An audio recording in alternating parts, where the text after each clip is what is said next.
Welcome back, everybody. It's Corky Commando. We're going to play a little more of that Magic the Gathering arena.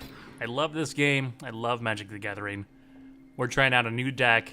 It's a really basic version, a budget version, even in arena, of Mono Black Control.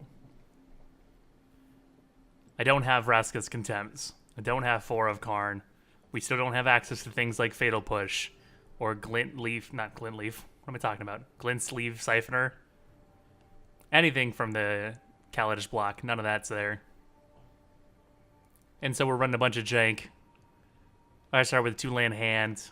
One that was not going to get it done. This one's much better. 3 lands. Land on top.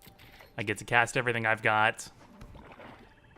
Not immediately, obviously. But we'll start with the Deadeye Tracker. Get an early threat out there. Potentially block any early threats they have. And maybe even explore later on if things get to the point where he's got cards in his graveyard. Go ahead and immediately swing in for 1. Threat another swamp. Pass the turn.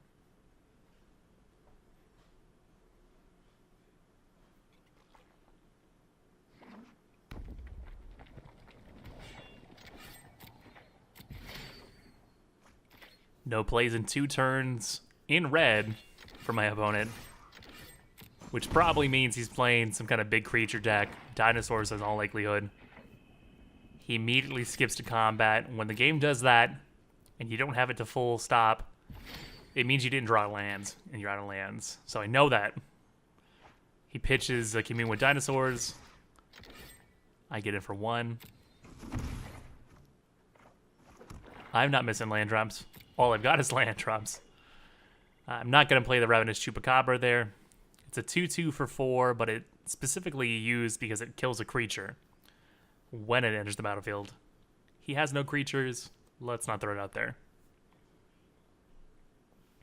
Here I'm examining his graveyard. Once he gets to 2 cards, I can go ahead and start using Deadeye Tracker's ability to exile cards from his library and explore. Explore is a mechanic that says reveal the top card of your library. If it's a land, put it in your hands. If it's not a land, you can choose to leave it on top of your library or pitch it to your graveyard. Either way, you get a 1/1 counter.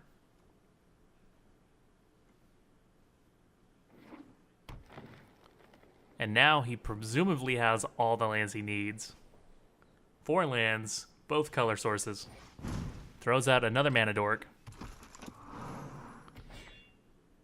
which we're totally going to kill.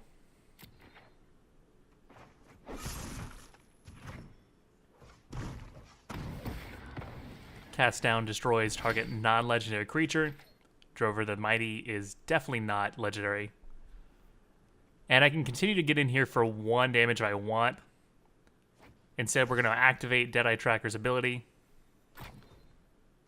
Explore now. Gives me card advantage. I get to choose whether or not I want Eviscerate on top of my library or throw it in the graveyard. I do have a kill spell in hand in the form of Ravenous Chupacabra. I figure this guy's got nothing but dinosaurs in hands at this point, since I know he doesn't have lands. We're going to leave Eviscerate on top. He knows it's there. He's probably going to play a dinosaur that's not as big a threat as another one, hoping to bait out the kill spell. But I've got 2, so I'm not really concerned about his bait play here. I almost played the Chupacabra, actually, which would have been a bit of a misplay. He doesn't know that I have that. He knows I have Eviscerate, so I might as well just use that. I could have potentially also played the Chupacabra to force him to stall out a bit. If he knows that I have a kill spell in hand, he may be less inclined to play a bigger threat. So either way, I can force him maybe to play his biggest threat right now, or make him too scared to play a big threat. We go ahead and top deck the Desert of the Glorified. That is a cycle land. It just taps for black, but it comes in tapped immediately. Or you can pay 2 black and colorless to discard it and draw a card. Here we'll go and run out the Chupacabra. Kill the alpha. I don't want his dinosaurs having haste. That's a scary thought. We'll activate the Deadeye Tracker ability again. We're just trying to cycle through my deck, find some threats. There's Dreadshade. It's arguably the best creature I've got in my deck. It's a 3-drop, all black, 3/3. And it's got an ability that says pay black, and then you activate it, and it pumps it by +1/+1 until end of turn. So if you get it out there with a Cabal Stronghold, and you're able to produce 8, 9, 10 mana, you can really pump that thing up huge. And we're going to do that this game, actually. He runs out of Ranging Raptors. It's a 2/3 with Enrage that allows you to go grab a land. If you saw my other deck with the dinosaurs in it, that plays as a 4-of. I really like that card. We pitch the desert. We go grab the Dreadshade. And then we wait. I'd say patiently. We're definitely not being patient here. Let's go drill the board some. I wish the board was a little more interactive. That's one cool thing about Hearthstone is you can do all kinds of little things with the board. I'm sure they'll get there eventually. No need to block there. It's a 3/3 trampler. Can't kill it, so let's not worry about it right now. We top deck Phyrexian Scriptures, which is a saga, one of those new cards from Dominaria. And it's basically a board wipe. So when it enters the battlefield, you put a 1/1 counter on up to one target creature. It becomes an artifact creature in addition to its other types. And then the next turn that it's out, it destroys all non-artifact creatures. I'm trying to get as much value out as possible, so I'm going to run out the Dreadshade now. And then hopefully he plays some more dinosaurs, and then we run the board wipe out there.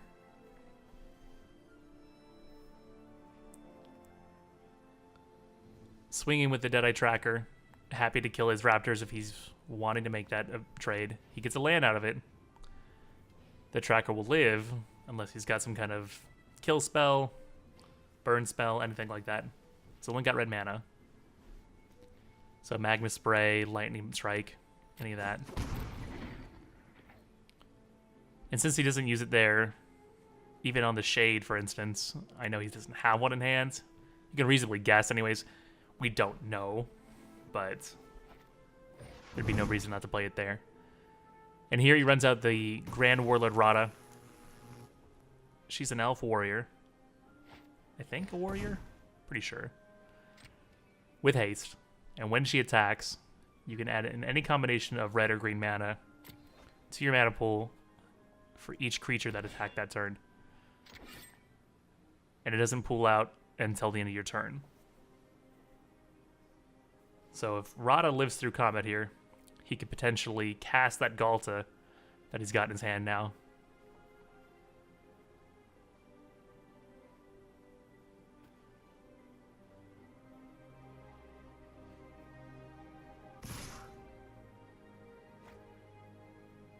There's the trigger. Get some mana here.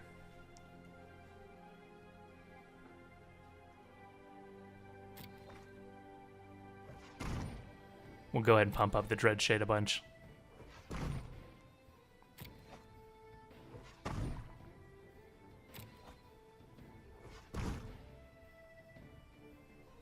So a Dreadshade's at 7/7. Could eat anything on his board. We'll definitely eat the Rada here.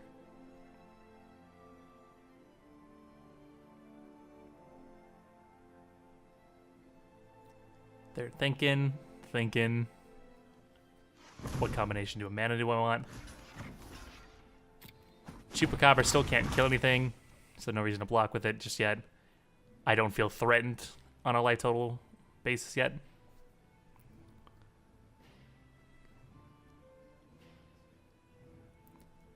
They don't have enough mana at this point to cast Galta, so they'll go ahead and run out the Drover.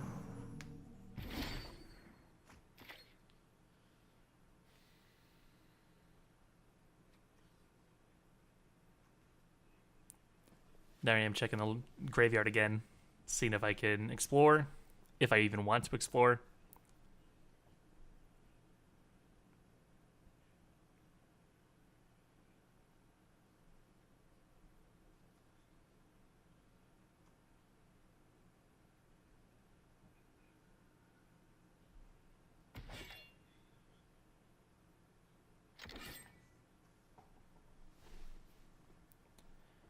choose to go swing in instead. I'm not sure why I didn't swing in with the Shade. Well, I do need a blocker. He's got 8 on board at this point. Swinging the Dread Shade would have forced him to block with the Drover. Otherwise, I could have pumped up the Shade for the win. But I decided to get too cutesy here. Run out the Scriptures, target my Dread Shade, pump it up to a 4/4. Next turn, I've got a board wipe. That's awesome. I do love board wipes. I run out the Zealot here. This is probably this play. It should probably happen after the board wipe happens. Oh well. I get another land. It gives me an opportunity to pump Dreadshade a little bit more next turn if I need to.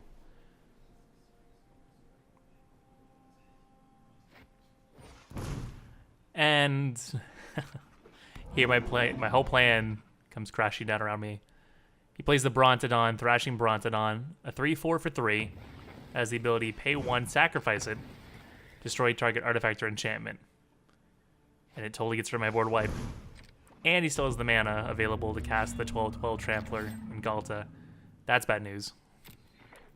Chooses not to swing. I top deck Karn. I'm pretty sure here I choose not to cast it. I have 8 swamps. It's enough swamps to pump up the Dreadshade. Enough to trade with Galta without taking damage from it. So we'll just go ahead and pass the turn. Another land. It's an Atali. Which is annoying. Goes a swinging. Just the 12/12.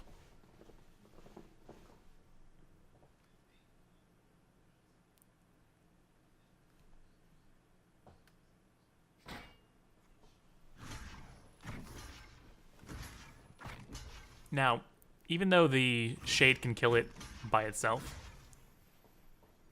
I'll throw as many blockers out there as I want. Except for the Tracker. Tracker's too valuable. The other 2 creatures, not the Shade, are no longer useful.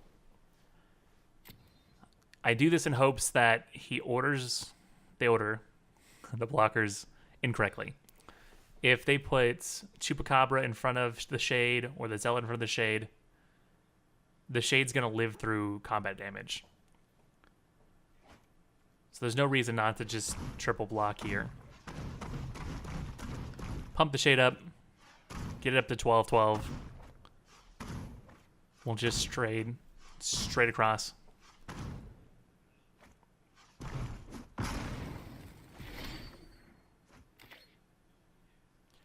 I top deck another Zealot.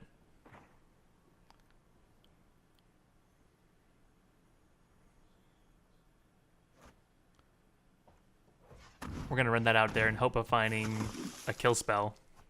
And we find one with just enough mana. So we find Tetsamok, who I've actually never cast, so you can see me trying to mess around with this card, figuring out how to activate just its card ability. It's got an ability that says pay black, reveal it from your hand, and put a prey counter on a creature. And then when Tetsamok enters the battlefield, it destroys all creatures with the prey counters on it. I don't want Atali to attack and get him to cast a free spell, so we kill it right then. And I think at that point, the opponent decides the jig is up, scoops it up. So that's a win for the really bad black control list. So let's go take a look at what's in this very bad deck. Again, I'm just playing with the cards that I have. I do have a lot, but not enough to make a viable list. We're running 19 creatures, 17 non-creatures, 24 lands, pretty basic stuff. 13 4-drops, and just a bunch of just silly spells. So let's go take a look at the list. The Deadeye Trackers, those are fun. Divest to get rid of creatures from hand or artifacts. Cast Down to get rid of non-legend creatures at instant speed. Great spell. Dusk Legion Zealot. Draws cards. That's really the only reason it's there. Freebooter, again, disrupts the hand. It's a flying threat or blocker. A 1 of Arterial Flow. I just like forcing opponents to discard 2 cards. Bantu's Last Reckoning as a last resort. A 2-turn board wipe is what it is. Your mana's tapped for a full turn afterwards. Dreadshade, awesome creature.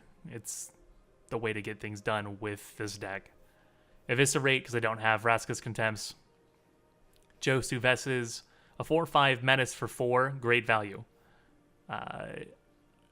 8 2/2s and a 4/5 for 10. It's game winning at that point. Phyrexian Scriptures, we saw that earlier. Chupacabra, we've seen that. Tormented Scarabs is just a fun gimmicky card. Forces players to discard cards, get rid of non-landed permanents, or lose life. Jhoira's Familiar, I don't know why it's there. I think I was just out of creatures. Karn, so good. I need 2 more cards. Eldest Reborn disrupts the board, disrupts the hands, all on 1 card, and I get something back in return. Seems fun. Not the best card. Tetsumak won the last game. Urgoros, a 4/3 flyer that forces more to hand disruption or draws me cards if they can't discard. A 1 of Cabal Stronghold, because that's all I've got. A couple of Cycle Lands to try and draw some cards. Bunch of Swamps. Archer Vraska for more card draw if things get that far in the game. And then 2 of Field Ruin to destroy non-basic lands that might fuel the opponent's deck.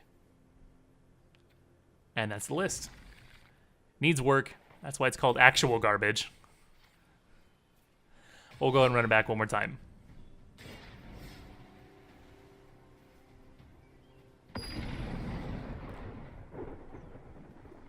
Going up against Brynny. And this hand is great. Totally playable. Except I've got 3 4-drop spells in hand. And only 3 mana. Here I'm assuming I'm going to find a 4th land. And hopefully I do. Opponents deciding whether or not they want to keep or mulligan.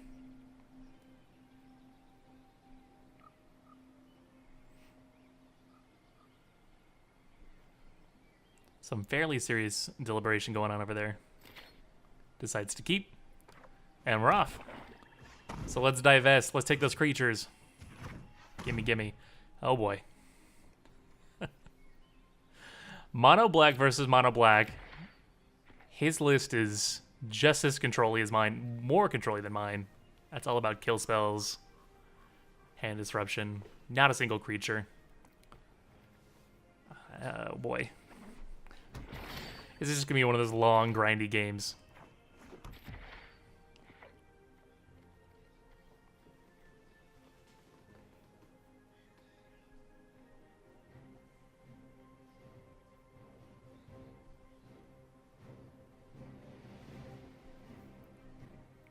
A lot of thinking going on over there.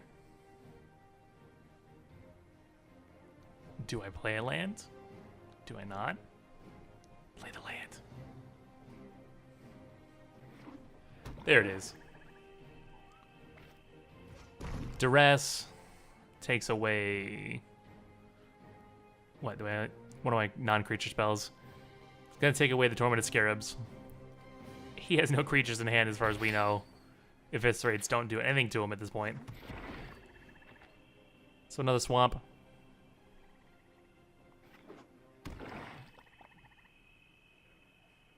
They know my entire hand. So there's no reason to cast any kind of hand disruption spells. Unless they're really threatened by a Jhoira's Familiar. Which no one should be. Top deck the Zealot here, which we're going to run out. Get some card draw going. Not worried about the life totals here because the opponent's in no hurry to damage me.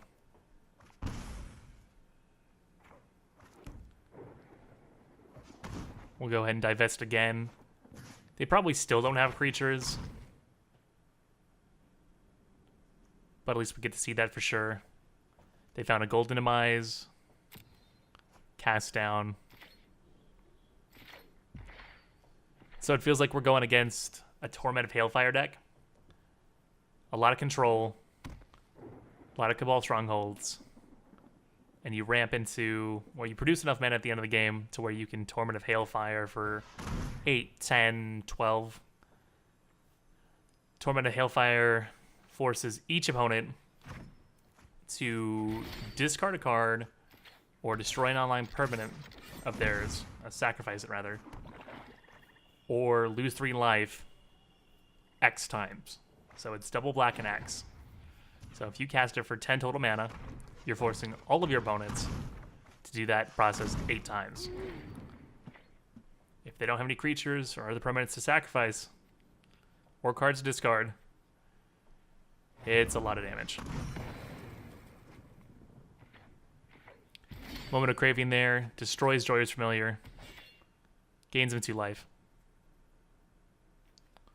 We'll run out the attacks here. Boop him for 1.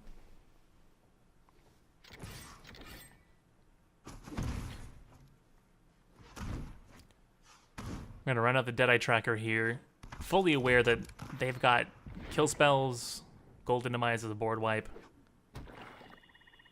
If they choose not to use it, then maybe we get some value out of the Tracker. Tracker's definitely not a win condition for us, so we're not really concerned about it dying. They Golden Demise, wipe the board. And we top deck a Swamp. We'll just pass the turn. We could play the land there, but if they did manage to hit a creature card, we still don't know for sure that they're not running creatures. If they think I have an instant speed kill spell in hand, they may be less inclined to play the creature. So we'll hold on to the Swamp, bluffing a kill spell, or some other relevant card, anything else.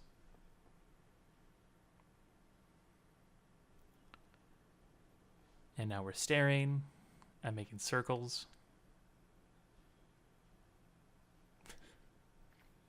I love how impatient I get with the cursor. I'm just bouncing around everywhere. I believe they're deliberating whether or not to Doomfall my hand. Wouldn't be the worst idea. Force me to have no cards in hand.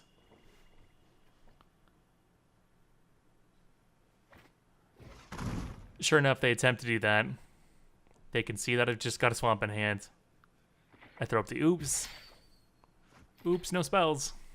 So, no reason to hold the Swamp anymore. We'll play it, throw out the Zealot.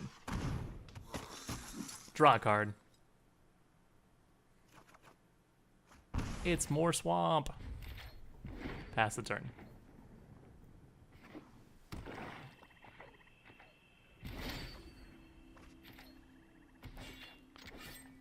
We top deck Tetzamok, which is an awesome board wipe. There's nothing to board wipe here. So we'll boop them for 1 again. Throw out the Swamp. We'll run the Tetzamok out here. We know that they have 2 kill spells in hand. So it's not as though I don't understand that it's going to die immediately.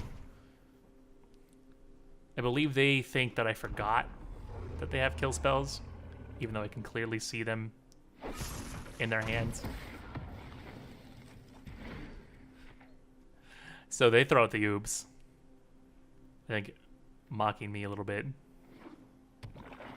Assuming I made a misplay. I didn't. I knew they had a kill spell. And Tetzamok's not a win condition on its own. It can be. I mean, a 6/6 body is a lot to deal with. But the Dreadshade for me does way more damage. I've got 6 Swamps on the board and a Cabal Stronghold. With that, I can pump up the Dreadshade 9 times, a 12/12. Ends up being a 2-turn clock. But we get Doomfalled. We have to exile a creature that we control. I only control the 1, so Dreadshade's gone.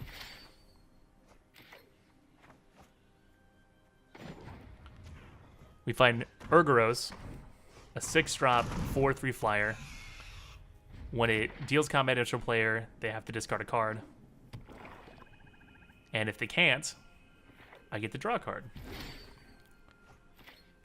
And they won't be able to discard a card because we top deck Arterial Flow, forcing them to discard 2 cards We'll run the swamp out there. No reason to bluff anything. We'll hit him in the air for 4. Triggering a draw. Another swamp.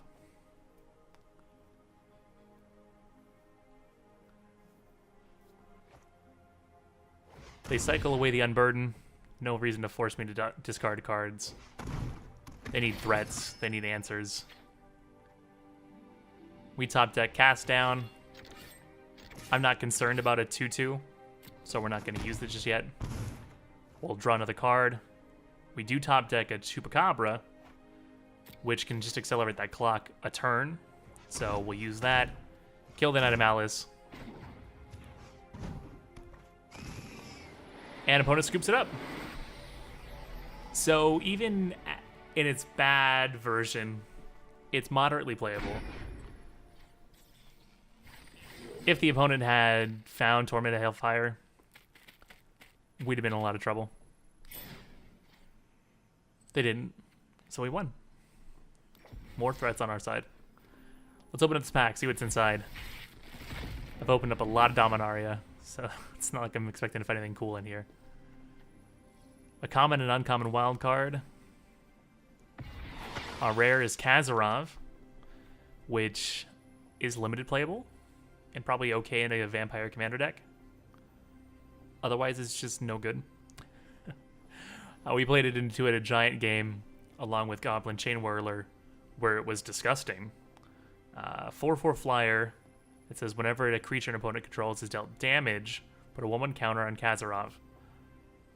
Chain Whirler comes out, deals 1 damage to every creature your opponents control. So Kazarov comes out, then you Chain Whirler, get a bunch of 1/1 counters on him, start swinging in the air. Pretty ridiculous. Anyways, thanks for watching.